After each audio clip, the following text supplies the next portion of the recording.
how to build the PMO, the process. In this short lecture, I will discuss what is the process of building a PMO. It will consist of 5 steps, and I recommend following them when you will be building your own PMO. So obviously the first step is to define the role and the goals of the PMO. And here you first have to ask yourself the question, what is the situation? As we said, there are 5. Where you want to place the PMO within the organizational chart. In other words, to whom it will report. It will report to the CEO, maybe to the owner, maybe to the financial director. It may differ.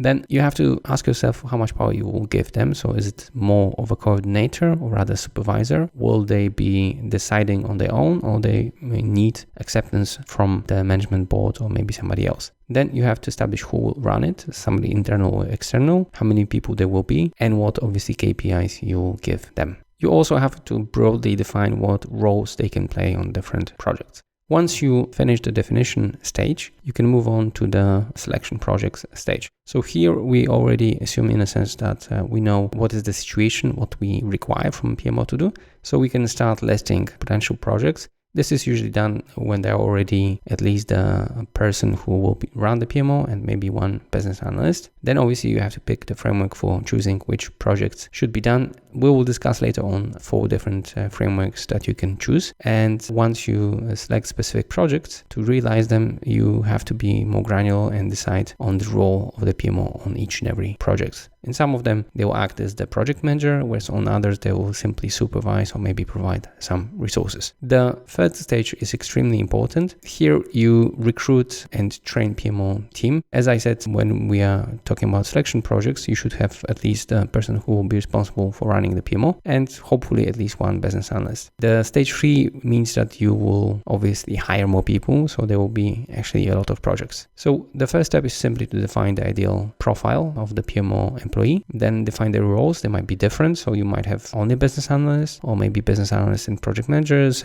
or maybe somebody in between. Obviously, you have to recruit, train them, and I would also recommend to define the PMO deliverables so you roughly get the same things for different products. And we're going to discuss in a separate section some of the deliverables that I propose to consider. And obviously, you also have to pick some tools, like tools for project management or tools that will provide you data. You also have to, in a sense, for the selected projects, do exactly the same thing as you did for the internal team of the PMO. So you have to train other people so that they can do some things on their own. And also they know what are the standards, the templates that you use, so the work is roughly consistent. On top of that, obviously, you have to provide other resources. So for every project, first of all, you have to define what's needed and also define the acceptance process. So who decides whether the projects will be run or not, and who decides on the resources. If needed, obviously, you have to provide PMO resources.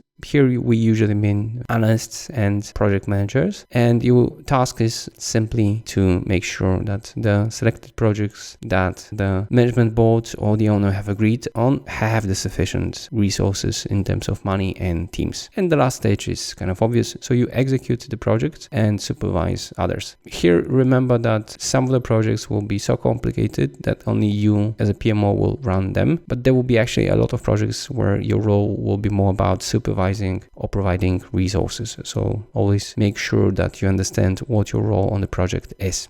You also have to define a certain reporting system. So by this we mean, first of all, in what way project managers that run the selected projects report to you, and also how you report the things you were told by the project managers to the project sponsor and owners. And usually you create project charters and also some sort of a project summary. We will later on show you some examples of things we use. And obviously your role here is also to report progress to owners and to management board. This is done either monthly or quarterly. In some cases, it may be done monthly. In this section, I'll go a little bit deeper into the first stage. And later on in separate sections, we're going to discuss how to select projects, how to recruit and train, and also how to provide resources and teach. We'll show you also some ways to supervise projects and how to relate the progress to owners and management board.